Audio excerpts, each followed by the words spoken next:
Alors, j'ai écouté la conférence d'Alain Rey, que j'ai mis sur certains de nos supports, et je voudrais revenir sur ce qu'il dit à propos de l'espéranto. Je trouve ça assez étonnant.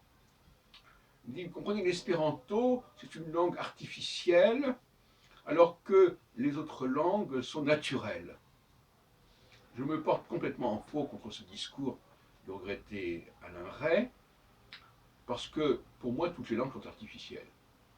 Ça ne veut pas dire qu'elle n'utilise pas un matériau préalable, de même que le sculpteur il utilise un matériau préalable, mais elles sont toutes restructurées, réorganisées autour d'un certain nombre de principes plus ou moins géométriques, plus ou moins binaires ou ternaires, première, deuxième, troisième personne, etc.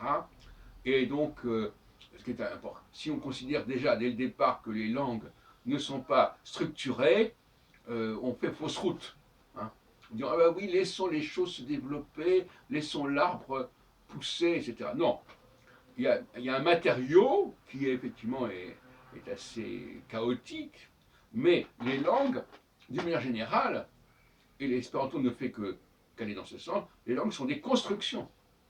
Et il est important, ce sont des constructions comme les cathédrales, il est important de retrouver, pas de respecter seulement, mais de retrouver cette construction qui souvent a été corrompue et est devenue plus ou moins illisible. Et c'est parce qu'il y a cette illisibilité du fait de la corruption que quelqu'un comme Alain Rey commence à dire que ces langues-là ne sont pas structurées. Elles ont perdu éventuellement de leur structure, mais elles sont construites sur une structure au contraire. C'est là un très grave raisonnement. Bon, et puis je salue aussi les travaux d'Anthony Lecoudre sur la langue française, en rétablissant un certain nombre de vérités, bien sûr, et en corrigeant un certain nombre de contre-vérités sur la langue française, sur les rapports entre le français et l'anglais.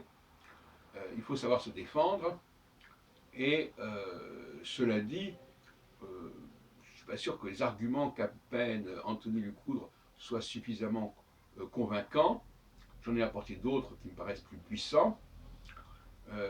Mais en tout cas, voilà quelqu'un qui milite dans la bonne direction.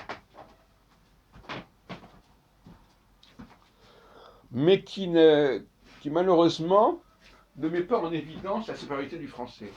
Il fait un constat sociologique, le français ceci, le français est accepté, mais il ne réfléchit pas sur ce qui peut avoir fasciné dans la langue française, et on retombe donc dans le même problème qu'avec Alain Rey. On n'a pas compris qu'il y a une esthétique du français.